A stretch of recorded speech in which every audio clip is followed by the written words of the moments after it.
What's up guys, Noor here and welcome to Book of Showtime Chapter 53. As always, be sure to leave a like and share with your friends, and if you have a topic you'd like me to cover for Book of Showtime, be sure to leave it in the comment section down below, or anywhere you can reach me on social media or the Book of Showtime Discord. Throughout gaming history, there have been a laundry list of standout games or hidden gems that for one reason or another just didn't get a sequel, whether it be poor sales, studio closures, or developers just moving on to other things. On today's Showtime 7 chapter, I'll be going over some of my favorite games to have never gotten a sequel. Starting at number 7, Brink. Releasing a new first-person shooter IP in 2011 was a tall task, with Call of Duty, Halo, and Battlefield all having a stranglehold on the genre, but Brink still managed to stand out and deliver a unique multiplayer experience. A class-based objective shooter, Brink's story showcased two factions battling over control of the Ark, one of humanity's last cities on a now flooded Earth. The game didn't have a traditional campaign. In fact, the campaign was the PvP. Each map was a mission where the dueling factions, the Resistance and Security, fight to preserve their way of living. I thought the game had a lot of things going for it. The art style was unique, the movement system was crisp, and the way you can kit out your character allowed for a variety of playstyles to clash. Sadly, Brink isn't backwards compatible on Xbox. It is available on PlayStation streaming, and it's actually free to play on PC, which, looking at the Steam charts, the 10 players it averages, would appreciate it if you guys gave it a shot. Number 6, The Saboteur. Here we have a game that unfortunately could be lost to time. The Saboteur is a criminally overlooked sandbox game released in December of 2009.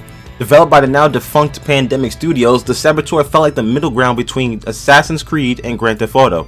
Sure, it didn't have the budget or the polish, but none of the mechanics felt off or forced. The parkour was solid, the driving was tight, and the story and characters were pretty good. The Saboteur took place in Nazi-occupied Paris. As you traversed the map completing missions and side quests, the game would be in black and white until you liberated that district, then it would be in color. This was a pretty cool aesthetic that made the game stick out. Even to this day, I don't see anything like that. Now, what sucks about The Saboteur is that this game dropped during the dark times of PC ports, so it's borderline unplayable without a bunch of tricks and downloads, and it's not backwards compatible on Xbox or available on PlayStation streaming. It's a shame a game like this will eventually be lost to time, and I think it's something EA should seriously consider reviving, or even if possible, just fix up the PC version. Number 5, Vanquish. Now, not to spoil this list, but out of every game I mentioned today, Vanquish is the only one with a story that isn't complete. Clearly, Platinum had intentions to helm a sequel, but 13 years later, we're still waiting for Sam Gideon to return to action. Vanquish was an over-the-top shooter with an unrivaled cool factor. That's a new term we're going to use. In addition to non-horror horror games, we're going to have cool factor. This game was cool, like other side of the pillow cool. The movement was fast and slick, and the set pieces were explosive and intense. It really felt like a war at times. This was just one of those games that is just outright fun.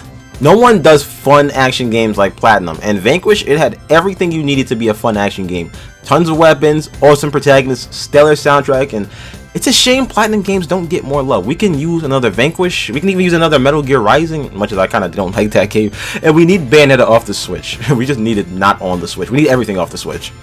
I actually finished replaying Vanquish not long ago, and the thought of a sequel to improve on some of the already clean features, man, I just need that.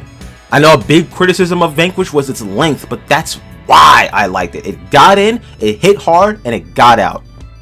Number 4, Remember Me. Quite possibly one of the most unique games in Capcom's library, Remember Me was a beat-em-up action-adventure game where players can construct their own combos, and based on what moves were used where certain effects could come into play, with Remember Me boasting over 50,000 possible combos as you brawl your way through a futuristic version of Paris.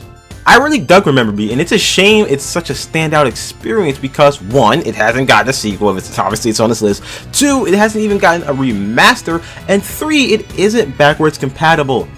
Remember Me, it's a total package. Even if you take the game's distinctive combat out of play, the graphics, the setting, the UI, the music, the story, and the presentation all deliver well above average.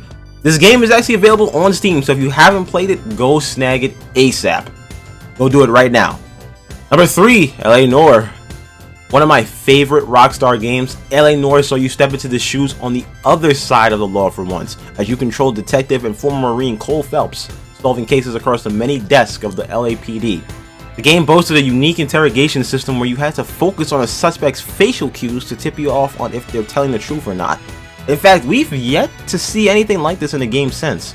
The way you comb through a crime scene, the details in this recreation of 1940s LA, and all the drama that unfolds over the course of the story, LA Noire was a fantastic game, which, unlike most games on this list, it did get an HD port a few years ago.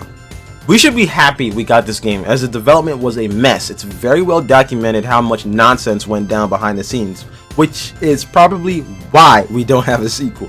But just think about what can go into LA Noire 2 with all the technological advancements we've had since 2011. This game could be a benchmark of pushing next-gen consoles to their limit. Number 2, Sleeping Dogs. Quite possibly one of the best sandbox games to release in its era, Sleeping Dogs was a spiritual successor to the True Crime series. You guys remember those games? Set in the fantastic recreation of Hong Kong, the game follows undercover officer Wei-Shen as he infiltrates the Triad. Naturally, the game drew plenty of comparisons to Grand Theft Auto, but where the game stood out from GTA was its deeper story, likable characters, and the very brutal hand-to-hand combat system. Sleeping Dogs did have scenarios where you'd get into firefights, but selling the score with your fists is where this game really shined. What I loved about Sleeping Dogs is everything you did, all the side content, all the collectibles, helped to build your character up. It wasn't just there for bloat or to pad out the game, and that's something you just don't see in games anymore. They just have collectibles because that's something to do. We gotta have 5,000 types of collectibles because this game has 5,000 types of collectibles. No, Sleeping Dogs, they all have a purpose. If it's there, it's to better you. It's a shame a game this great doesn't have a sequel. An even bigger shame that the sequel was scrapped, and an even bigger shame that the developers' united fronts went under. Why can't we have nice things? Can we at least get some updates on the movie? Come on. Before we get to number 1, which you guys probably know what number 1 is, let's take a look and see what the community says are their favorite one and done games. So Vinny says, I think Shadow of the Colossus gets my number 1. Another great one is Mischief Makers by Treasure on the N64. And then she goes on to say, another one that comes to mind is Dead Cells. It's an incredibly fun game that has received a ton of support from the developers over the years and has served as an inspiration for so many other games of its kind. Vinny also then goes on to say a lot about Mischief Makers. I'm just going to leave it up on the screen as I do the rest of this section. Now, I haven't played any of these games outside of Shadow of the Colossus, though I do have plans to give Dead Cells a look this year. It looks pretty fun. Shadow of the Colossus was one of those games that growing up I always read that it was this all-time great game, one of the all-time best on the PS2. It needs a sequel, and I finally played it and I felt it was alright. Maybe it was overhyped to me, maybe if I played it when it came out I'd have a fonder opinion of it, but my massive gripe with Shadow of the Colossus, I had some issues with the controls, but that I could just be bad. But my massive gripe was that in a lot of cases, getting to the Colossus was actually harder than the Colossus. Other than that, it was a solid game, and I actually enjoyed the subtle storytelling it displayed.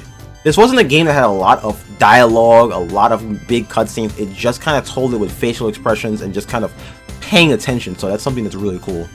Cithy says, Enslaved Odyssey to the West, great game on the 360 and PS3 consoles. I never played this game, but it's by Ninja Theory, and they made some bangers, and it's also backwards compatible, and I have it on my wish list, so inshallah it'll drop on sale. I can give it a look. And finally, Entity says, Happy Dungeons was great when it was still live, but it's got its server pulled a few years back. That's always the worst when a game's servers get sunsetted, which we're going to see a lot of that in the next 2 years. I think Rogue Company might die soon, that's just a feeling. I never heard of this game, but after some quick research, it's actually related to Happy Wars, which I don't know if you guys played Happy Wars. It was a multiplayer game that dropped during the 360 days, and I remember it was a fad amongst my friends for a couple of weeks. And I never knew it had a spin-off, so that was, that was cool to see. Alright, finally, here we go. Number 1, Bully. You all knew this was coming. This is probably the one and done game. Bully saw Rockstar Games take players out of the shoes of career criminals and step into the shoes of career delinquents. Playing as Jimmy Hopkins, you spend your time at Bulworth Academy pacifying all the unrest between the various cliques. Being that you played as teenagers, Bully had more of a focus on the hand-to-hand combat and using like marbles and things like that. You could shoot someone with a potato gun if you wanted, which is as violent as it gets, which now that I say it out loud, it's pretty, you know, that's a crime, right? If you fire a potato at somebody at the right spot, they could legit die. Who decided that this is a children's toy? Did they not have kids of their own? Like, think about this. You're firing a damn potato at somebody. Can I say damn on this channel? But come on, man. Did they really just want to throw a potato at somebody and have more time to flee afterwards? Like, who comes up with that? We're going to put a potato in the gun and just fire that. You know, I can't afford bullets. Now I got to do the rest of this chapter mad. Bully is a standout game in Rockstar's library. It has some of their best storytelling, best music, best combat, all without sacrificing that Rockstar game charm. Now, don't get mad at me. I've said for years that after all this time, you might not want a Bully sequel because there's no way it's going to live up to its expectations, even just to the bar its predecessor set. A lot of what made the game special is going to be tinkered with or removed. Plus, with a bigger microscope on bullying issues, a game like this might not be worth the headache to Rockstar. In fact, let me know down below, what are your thoughts on a Bully sequel, because the concept is very polarizing. Will we ever see a Bully sequel, or will this be the king of one and done games? Alright guys, thank you so much for watching this video. Let me know down below what your favorite one and done game is. Inshallah, I will see you in the next chapter.